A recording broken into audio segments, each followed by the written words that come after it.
Ever catch yourself thinking about, like, how we even begin to understand the world? Like how we build robots that can see like we do, or how scientists try to figure out the very first moments of the universe. It's a big question for sure. It seems pretty straightforward when you think about it, but what if I told you that science might be tackling these big questions with a kind of blind spot? A blind spot. Yeah, a blind spot. But don't worry, you're not alone. That's exactly what we're diving into today with this new book, New W, The Blind Spot: Why Science Cannot Ignore Human Experience. Oh, interesting. What I find intriguing about this book is it's not anti-science. Right. It's actually written by three accomplished scientists. Oh, wow. Okay. Adam Frank, Marcelo Gleiser, and Evan Thompson.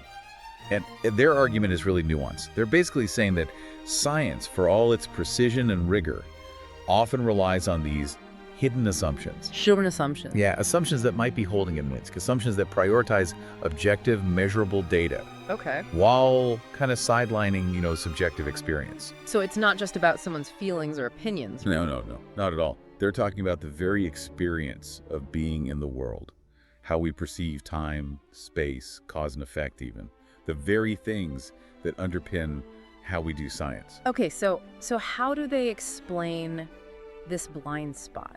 Well, the book uses a really clever analogy. Yeah. The invention of the thermometer. Okay. So think about how we used to understand temperature, hot, cold, right? Purely through our own experience. Right. Then, boom, the thermometer comes along. It lets us quantify temperature. Mm-hmm. And this leads to these more abstract theories like thermodynamics, where temperature is suddenly defined by like the average motion of molecules. Ah, okay. So we create these really powerful tools, but in the process, we kind of lose sight of the fact that they're rooted in our own basic human experience. Exactly.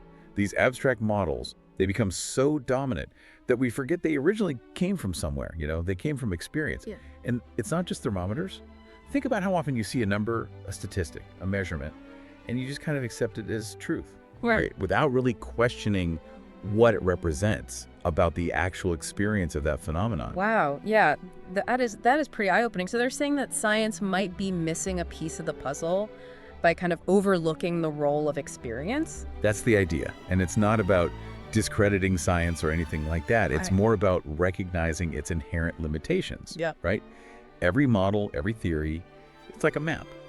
Okay. It's helpful, but it's not the actual territory. Right. So where do we actually see this blind spot in action? I mean, they're talking about science as a whole here. Yeah, they give examples from practically every field. Yeah. Physics, cosmology, biology, you name it. Take classical physics, for instance. Mm-hmm. They argue that its reliance on mathematical abstraction, while powerful, might be overshadowing the role of experience in really understanding concepts like gravity or motion. So we get so caught up in the equations that we forget the actual human experience that led us there in the first place. Precisely. Yeah. Even something like the principle of least action, which is this really elegant mathematical concept, it has this parallel in our everyday lives. Like, think about when you're hiking and you instinctively take the easiest path up a hill. You're already kind of doing physics without even realizing it. It's like our brains are hardwired for it in a way. Exactly. And the book argues that this blind spot, it even extends to our understanding of time itself. Oh, wow. Okay. We experience time as flowing, irreversible, colored by our emotions. They actually call this lived time. But the time of physics, clock time, is abstract, linear, reversible. It's a different beast altogether. So it's like the difference between time flying by when you're having fun versus like watching the minutes tick by on a clock when you're bored. Exactly. It's that disconnect that shows how scientific models, while useful, can't fully capture the richness of that lived reality. Mm-hmm. The book then dives into even more mind-bending stuff, quantum mechanics, and this is where it gets really interesting because it challenges that classical view we were just talking about head on. Okay, yeah. Quantum mechanics always kind of messes with my brain a little bit, but in a good way, I guess. Right. It's the idea that the world isn't just made up of these separate objects with these fixed properties, Instead, you have particles that can be in multiple states at once. The act of observing something might actually influence the outcome of an experiment. It's wild. So it really challenges that idea of an objective reality out there, separate from us. Precisely. And even cosmology, the study of the universe as a whole. This blind spot pops up there too. Think about the Big Bang, the expansion of the universe. These are based on models, on extrapolating from the physics that we can currently test and observe. But what if we're missing something? So the further we stretch these theories, these models, the more we need to be aware of the assumptions that we're baking into them. Exactly. What if those assumptions are based on a limited view of reality, a view that ignores this fundamental role of experience? Could our understanding of the universe itself be flawed in some way? Yeah, that's a big question. It's not necessarily about saying our current understanding is wrong. It's more like maybe there's more to the picture than we can currently see. Right. And this isn't just theoretical. This blind spot also pops up in biology. We see these incredible nature documentaries. You've seen them, right? Yeah. Life, living things, they're more than just collections of molecules, right? They exhibit these properties like autonomy, self-organization. They do things that traditional physics and chemistry really struggle to explain. It's like you can't just reduce a living cell down to a bunch of chemical reactions. It's the way those reactions are organized, the way the cell interacts with its environment that makes it alive, right? And that brings us to something that's having a major moment right now. Artificial intelligence. Right. Despite all the advances in AI, attempts to create machines that truly understand the world like humans do, they keep hitting this wall. A wall. Yeah, they call it the problem of relevance realization. Relevance realization. What's that? It's this idea that current AI, while incredibly good at specific tasks, like playing chess or Go, Right. you throw it into a messy real-world situation, and it often falters. It lacks that human touch, that ability to understand context and, prioritize what's important in a given moment. It's like it doesn't fully grasp the meaning. So even with all our advancements in AI, are they suggesting that this difficulty stems from that blind spot? That we're trying to create intelligence without accounting for the role of experience? You got it. It's like we're missing a crucial ingredient. Now, again, it's not about throwing out science. Right. The authors are not saying that. It's about recognizing its limitations, its blind spots. Okay. Every scientific model, every theory, it's a map. Useful, but not the actual territory. And sometimes we need to redraw those maps to get a more complete picture of reality. So how do we even begin to move beyond this blind spot? I mean, do they offer any solutions? What's the next step? They do, and they're pretty insightful. First and foremost, they emphasize the importance of remembering that scientific models are tools. They're not literal descriptions of reality. Tools. Got it. Yeah. We need to be more mindful of the tools that we're using to understand the world. Right. We also need to be more transparent about the assumptions underpinning our scientific research, especially in fields that have such significant social and ethical implications, like AI, for example. Right, like acknowledging our own biases. If we know they're there, then we can account for them and hopefully make better decisions. Exactly. The book also points to the rise of complex systems theory, which kind of embraces a less reductionist approach. Less reductionist. Yeah, it's more about recognizing that things are interconnected. The whole is often greater than the sum of its parts. Okay. And this could offer us a whole new way of studying things like consciousness, the biosphere, even human societies. Wow. That's fascinating. So it's like understanding the world might not just require better instruments, more data, but a deeper understanding of ourselves as well as knowers, as experiencers. That's precisely it. And that's a pretty profound thought, right? Yeah, it really makes you wonder how acknowledging this blind spot might actually change our approach to science and the very questions that we ask. Yeah, you're getting it. So where do we go from here? To really dig into how this blind spot plays out in different areas of science, I think we need to start with something fundamental. Let's talk about how this blind spot impacts our understanding of time itself. Okay, so we're really going to dig into this idea of blind spot in science, huh? This tendency to maybe overlook the role of human experience. Yeah, absolutely. And you're saying one of the places this plays out, most dramatically, is in how we understand time. It really does. It kind of challenges some pretty fundamental assumptions that we often make about how time works. Okay. For example, think about those time travel paradoxes, the classic ones. Oh, yeah. They make your head spin, right? Totally. But they seem logically possible in that abstract world of physics and equations. But in our lived experience, actually going back in time and changing the past just feels impossible. Right, exactly. It's like we know instinctively that if you could go back and mess with the past, it would create all sorts of crazy contradictions. Right. But the paradoxes, they kind of make sense in the equations, don't they? Exactly. And what the book is arguing is that the time of physics, Yeah. while very powerful for describing things like, planetary motion or the behavior of atoms, It's ultimately an abstraction. Yeah. It's a model. Right. A model that works really well for certain purposes, but it doesn't fully capture the richness of our actual lived experience of time. So it's like comparing a map to actually being in the terrain, right? Yes. Like the map's useful for getting around, but it doesn't actually tell you what it's like to like walk through the forest, you know?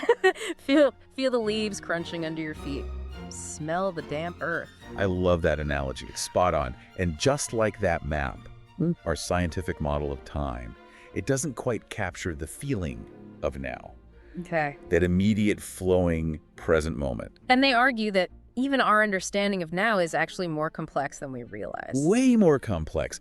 The book points out that our brains actually construct this feeling of now from a bunch of different sensory inputs that are actually happening at slightly different times. Wait, really? Yeah, so it's like our brains are constantly weaving together this story of time from all these different threads of information. Whoa, so my brain's like a time-weaving machine.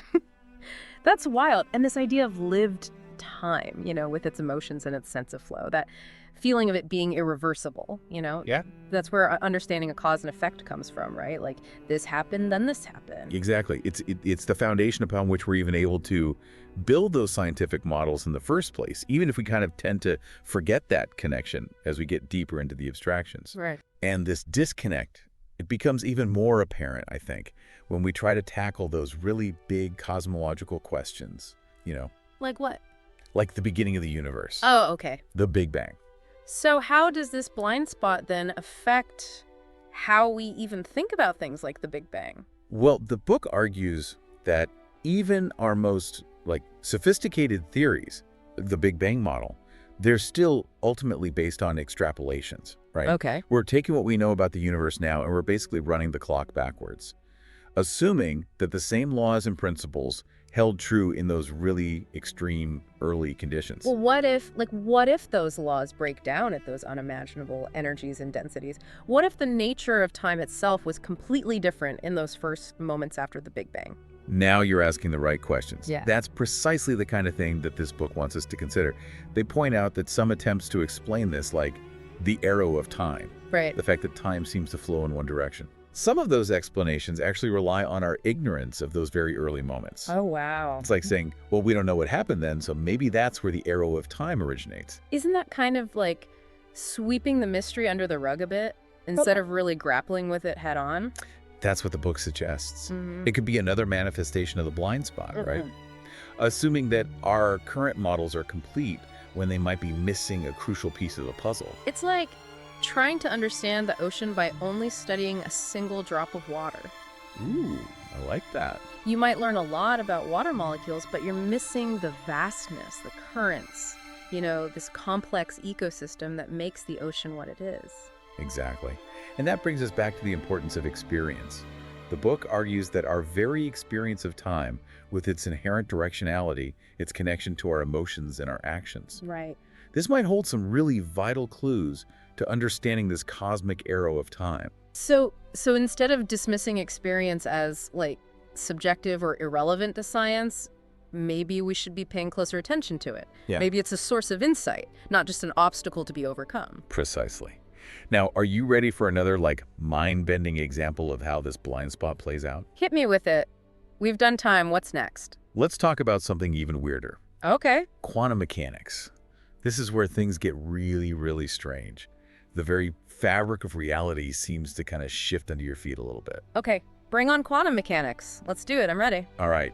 This is where we really dive into the deep end of the pool. You know what I mean? I'm getting my floaties ready. Quantum mechanics is where everything we thought we knew about reality kind of starts to get a little fuzzy. A little more than fuzzy in my experience. Right. It's like the universe is playing tricks on us.